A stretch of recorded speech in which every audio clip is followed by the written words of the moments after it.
Carlos is very, I call it extravagant, and therefore he's recognized a lot due to how he expresses himself.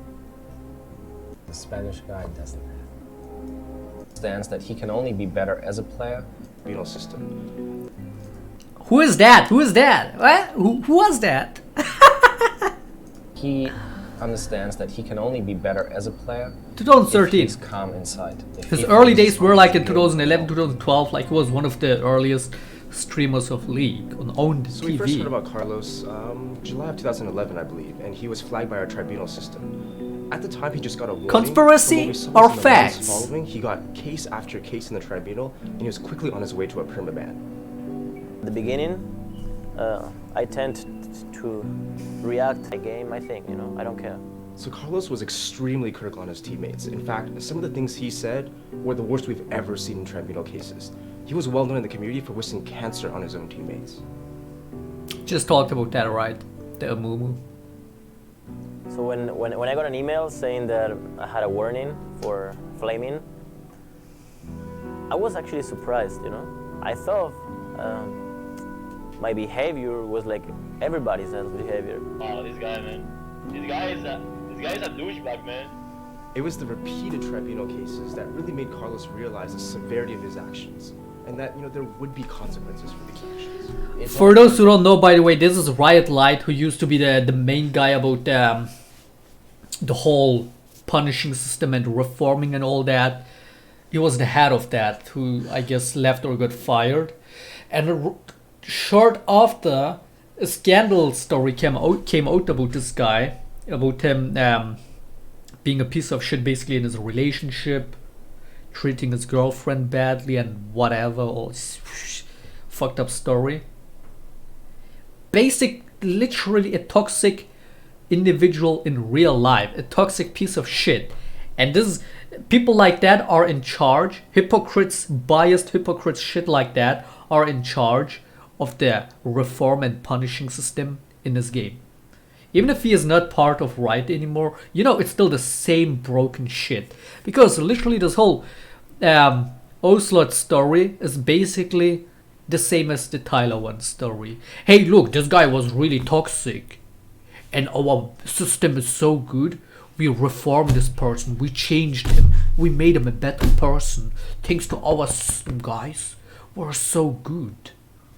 That's basically Riot putting themselves in a good light, making their game look good, making it look like their system does shit and it works when it fucking doesn't. Things he said were the worst we've ever seen in tribunal cases. He was well known in the community for wishing cancer on his own teammates. It was the repeated tribunal cases that really made Carlos realize the severity of his actions, and that there would be consequences for these actions. It's not a perfect situation. If once you get stamped like that, the community will always look at you. Well, it's funny. I remember one time I was in a game and I was constantly bashing one guy, my jungler, constantly. I was telling him he was doing wrong ganks. I was telling him he was doing very bad, and he didn't say a single word the whole game. And at the end of the game, he didn't tell me I'm gonna report you. He just told me, dude, you actually made me feel so bad that game. Model, and if I act like a douchebag,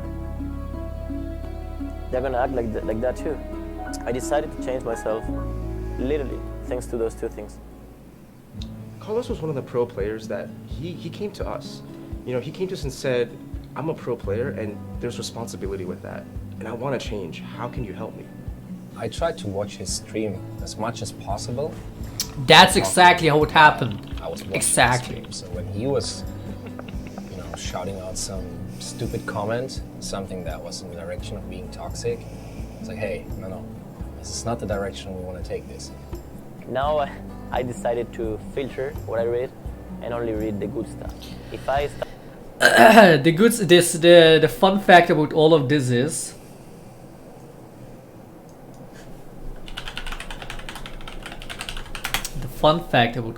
is before I can't find it. Fuck. Before Ocelot completely gave up on becoming a pro player when their team lost, he he started creating his own team, right? Investing in his own team. And during that time, he had an issue with a coach or a potential coach going on, who was like crying at Reddit about it, about their relationship or whatever with the whole business stuff. And Reddit was the whole time taking the side of that coach guy, right? And then Ocelot would make vlogs on his channel, and he made that video about the story about the coach person saying that, oh, you didn't pay him or whatever, and he tried to clarify in that vlog. And at the end of the vlog, because Reddit was always being a pain in the ass for him, he just said Reddit, or the league subreddit, is the cancer of the internet or of the game. And that was, I think, around the time when he completely just went like basically off on his, AFK on his channel and stuff. Long story short, you cannot force change upon people. Okay? As much as you claim to be different for other reasons, or having changed for other reasons,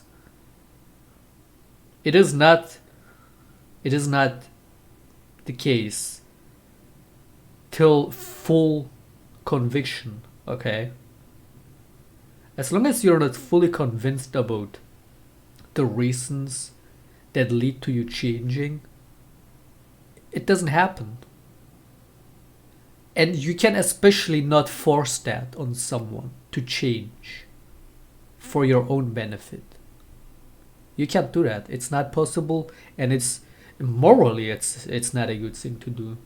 But this is how Riot functions, putting themselves in good light with these bullshit made up stories about their bullshit system, and saying, just to say, look, our system is so good. Oh, we are so good, we can change people. Oh my god, praise us. It's cult. It's literally a fucking cult. No matter what, stay positive. Okay. When there's literally oceans of people who can single-handedly ruin the entire game for 9 other people in a way that's technically not against the rules. I've played several hundred games and maybe went a bit overboard in very few of them. I normally barely use the chat. I think this punitive system on top of the ongoing state of rank makes it very unappealing. There's absolutely no sensible reason why you should expose yourself to the worst gaming environment in existence. Consciously choosing to spend over half an hour locked into an experience with 9 random people from the League community is one hell of a fucking commitment. Maybe I'm just fucking burned out on League Ranked, and I enjoy it way less than the average person. That makes sense. I mean, I've played the game for over 7 years. But when I compare my thoughts and opinions on it with my friends, viewers, or just random people I meet in League, more often than not, we're in overwhelming agreement. I could go on and on about the fucking hell I decided to put myself through, but since I don't have footage of any of it, I could just be talking out of my ass. I'll tell you about some of the most memorable moments though. I had a summoner named Introvert on my team who picked Malphite jungle. He then decided not to jungle and play bot lane instead. Wait, is he talking? Wait, that is too similar to Donkey's case. What's going on? Is this troll? Malphite jungle. He then decided not to jungle and play bot lane instead. Our support Pyke then swapped and jungled without smite, and we somehow won this game in less than 20 minutes. Someone who beat me in lane also happened to call me a nigger, so I got his account banned. Suck my dick. About 9 out of 10 junglers in Plat are either all around very solid or extremely fucking terrible at jungling. I don't know what it is, but in most games there's one team with King Kong and one team with King Mong. In conclusion, League Ranked ain't for me.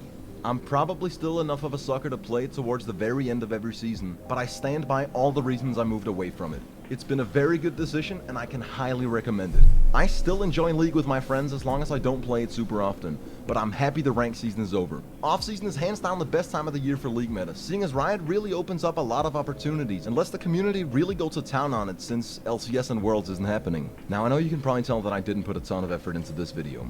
To put it bluntly, this is simply what I had the motivation to make. I wanted to talk about ranked, and this is just some footage I happen to have in the background. I don't want to force myself to put a shit ton of hours into every League video I make.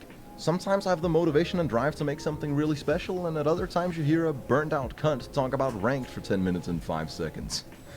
To be honest, right now I'm way more interested in making an Overwatch video, or maybe a video on mini clips 8-ball pool. We'll see. Speaking of my non-league videos, it's been a delight to make something different, and I'm extremely humbled by you guys' reaction and support to those videos. I'm gonna plug my last upload, which is my final sport